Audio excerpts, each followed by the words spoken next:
নমস্কার ভিউয়ার্স। তো চলুন শুরু করা যাক শ্রীমদ্ ভগবদ গীতা যথাযথের ধ্যান যোগের পরবর্তী অংশ। আজকে শ্লোক 37। অর্জুন উবাচ অজতি শ্রদ্ধেয়োপেত যোগাজ্জলিত মানস অপ্রাপ্য যোগ সংসিদ্ধিং কাং গতিং কৃষ্ণ গচ্ছতি। অর্জুন জিজ্ঞাসা করলেন, হে কৃষ্ণ, যিনি প্রথমে শ্রদ্ধা সহকারে যোগে যুক্ত থাকার পরে চিত্ত চাঞ্চল্য হেতু ভ্রষ্ট হয়ে যোগে সিদ্ধি লাভ করতে অসমর্থ হন, সেই ব্যর্থ যোগীর কি গতি লাভ হয়? তাৎপর্য: ভগবদ গীতাতে আত্মোপলব্ধির পন্থা বা যোগের কথা বর্ণনা করা হয়েছে। এই জড় দেহটি যে জীবের স্বরূপ নয়, কিন্তু সে তার থেকে পৃথক আত্মা এবং সচ্চিদানন্দময় জীবনেই তার আনন্দ নিহিত আছে।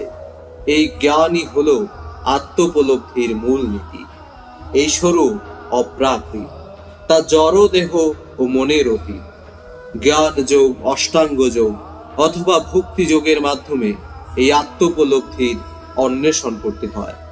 সবকটি পন্থাতেই অনুশীলনকারীকে জানতে হয় জীবের স্বরূপ কি, তার সঙ্গে ভগবানের কি সম্পর্ক এবং কিভাবে ভগবানের সাথে সেই সম্পর্কে পুনঃপ্রতিষ্ঠা করে কৃষ্ণ ভাবনার সর্বোচ্চ সিদ্ধির স্তর লাভ করা যায়।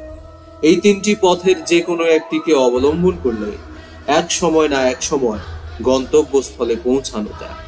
ভগবদ গীতার ২য় অধ্যায়ে ভগবান এই বিষয়ে আশ্বাস দিয়ে বলেছেন যে পরমার্থ সাধনের পথে স্বল্প প্রচেষ্টাও জড় বন্ধন থেকে মুক্ত হওয়ার এক মহান আশা প্রদান করে থাকে।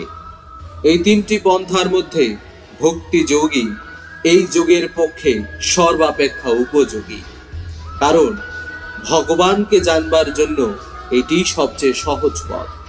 মন থেকে সমস্ত সংশয় দূর করার জন্য অর্জুন আবার ভগবানকে তার পূর্বের উক্তির বিষয়ে জিজ্ঞাসা করছেন।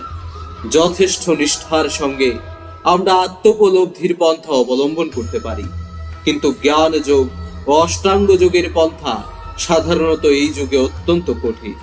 তাই ঐকান্তিক চেষ্টা থাকলেও নানা কারণে পদস্খলন হতে পারে। প্রথমত, কেউ হয়তো যথেষ্ট গুরুত্বের সঙ্গে পন্থাটির অনুশীলন নাও করতে পারে। পরমার্থ সাধনে ব্রতী হওয়া মায়ার বিরুদ্ধে যুদ্ধ ঘোষণা করারই সামিল।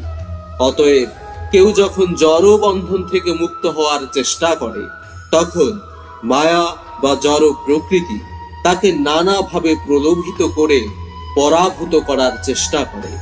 বদ্ধ জীব এমনিতেই জড় প্রকৃতির দ্বারা মুক্ত হয়ে আছে এবং পরমার্থ সাধন করার সময় তার পুনরায় প্রলোভিত হওয়ার সম্ভাবনা থাকে। একে বলা হয় যোগাচ্চলিত মানস, অর্থাৎ যোগের পথ থেকে ভ্রষ্ট হয়ে পড়া। এভাবে যোগ ভ্রষ্ট হয়ে পড়লে তার কি পরিণাম হয় তা জানবার জন্য অর্জুন ভীষণভাবে উৎসুক হয়েছেন।